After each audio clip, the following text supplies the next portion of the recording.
Syria State TV is reporting an Israeli strike has hit a residential area in the capital Damascus. At least 2 people were reportedly killed in the Kafr Sousa neighbourhood.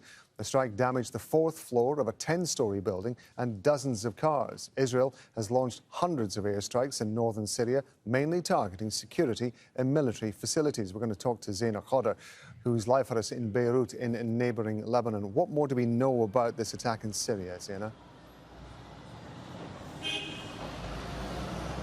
Well, there has been no claim of responsibility, but Syrian state television is calling this an Israeli aggression. Yet another targeted strike in the heart of the Syrian capital, Damascus, in the residential neighborhood of Kafr Sousa.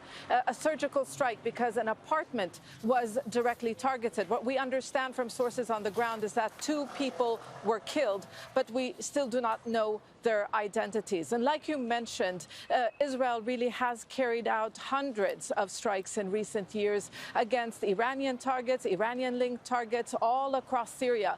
It says that it will not allow Iran to entrench itself militarily in Syria. But as of late, since the war on Gaza began, we've seen these strikes become more frequent, they are more intense, and we've seen really numerous targeted killings in the past few months. The Israeli Defense Minister also making this clear yesterday, saying that, we could see more of these attacks when he says that the equation has collapsed and the Israeli Air Force can operate in Damascus, in Beirut, the Lebanese capital, as well as in other cities in Lebanon. And he singled out Sidon as well as Nabatieh. So Israel, it has been threatening, whether it's the Lebanese armed group Hezbollah or all other groups linked to Iran, that it will continue to target their officials as well as, any infrastructure or sites belonging to them.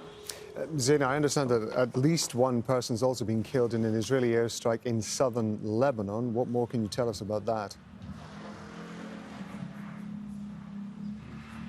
Well, yes, there are quite a number of front lines that have been triggered by the war on Gaza. And that civilian is the 46th civilian to have been killed since the conflict along the border began in October, when Hezbollah opened a second front against Israel. But this woman who was killed and 4 others were injured, and among them a child critically injured, is the 11th. She was the 11th civilian to have been killed in a week. On Wednesday, 10 civilians were killed, and then Hezbollah warned Israel, threatening retaliation, saying that Israel will pay in blood, accusing Israel of deliberately targeting civilians in order to put more pressure on Hezbollah to pull back from the border, because this is what the Israeli army wants. It wants Hezbollah forces to pull back from the border. But Hezbollah has made it clear that it will not halt the fighting until the aggression on Gaza ends. So this cycle of violence will continue as long as the war on Gaza continues.